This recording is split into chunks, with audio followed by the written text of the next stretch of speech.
మండల కేంద్రమైన కొల్లిపరలోని గంగానమ్మ తల్లి వేప చెట్టు వద్ద జరిగిన ప్రజా సమస్యల పరిష్కార వేదిక కార్యక్రమంలో పౌర సరఫరాల శాఖ మంత్రి నాదెండ్ల మనోహర్ పాల్గొన్నారు. ఈ సందర్భంగా ప్రజలు వివిధ సమస్యలపై అర్జీల రూపంలో మంత్రి మనోహర్ దృష్టికి తీసుకువచ్చారు. ప్రతి ఒక్క అర్జీని పరిశీలించిన మంత్రి మనోహర్ అదే సమయంలో దానికి సంబంధించిన అధికారుల నుంచి ఆ సమస్యలను పరిష్కరించే దిశగా చర్యలు తీసుకున్నారు. ప్రజలు తమ సమస్యల పరిష్కారానికి అధికారుల వద్దకు తిరిగి వేసారిపోకుండా వెంటనే వారి సమస్యలు పరిష్కరించే దిశగా చేపట్టిన ఈ కార్యక్రమం పట్ల ప్రజలు సంతోషం వ్యక్తం చేశారు. ఈ సందర్భంగా పౌర సరఫరాల శాఖ మంత్రి నాదెండ్ల మనోహర్ మాట్లాడుతూ కొల్లిపర మండలంలో అభివృద్ధిలో మార్పు తీసుకువస్తామని స్పష్టం చేశారు.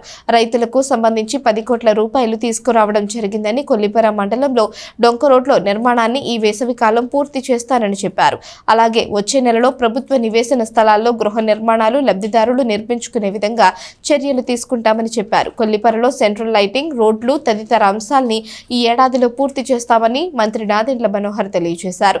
కూటమి ప్రభుత్వం ఏ విధంగా పనిచేస్తుందని దానికి ఉదాహరణ మన ఖరీఫ్ సీజన్లో రైతుల నుంచి కొనుగోలు చేసిన ధాన్యంకు వెంటనే డబ్బులను వారి ఖాతాలో జమ చేసినట్లు ఈ సందర్భంగా గుర్తు చేశారు. రాష్ట్ర వ్యాప్తంగా 12,000 కోట్ల రూపాయలు రైతుల ఖాతాల్లోకి జమ చేశామని ఆయన అన్నారు. భారతదేశంలో ఏ రాష్ట్రంలో కూడా రైతుల నుంచి కొనుగోలు చేసిన వెంటనే వారి ఖాతాల్లో జమ చేయడం ఏ రాష్ట్రంలోనూ జరగలేదని, అది ఆంధ్రప్రదేశ్లోనే జరిగిందని ఆయన తెలియజేశారు. అలాగే సంక్షేమం, అభివృద్ధిని పారదర్శకంగా అమలు చేయడం జరుగుతుందని చెప్పారు. ప్రజలు కూడా శానిటేషన్ పట్ల తమ బాధ్యత నిర్వర్తించాలని మంత్రి నాదెండ్ల మనోహర్ చెప్పారు. జాయింట్ కలెక్టర్ భార్గవ్ తేజ మాట్లాడుతూ పరిపాలనలోని వివిధ విభాగంలో అధికారులను సైతం ప్రజా సమస్యల పరిష్కార వేదిక కార్యక్రమంలో భాగస్వామ్యం చేసి అప్పటికప్పుడు సమస్యలు పరిష్కరించే దిశగా మంత్రి నాదెండ్ల మనోహర్ చేపట్టిన ఈ కార్యక్రమం పట్ల ప్రజా సమస్యలు వెంటనే పరిష్కరించేందుకు అవకాశం ఉంటుందని చెప్పారు. ఇంకా ఈ కార్యక్రమంలో సబ్ కలెక్టర్ సంజనా సింహ మాట్లాడారు.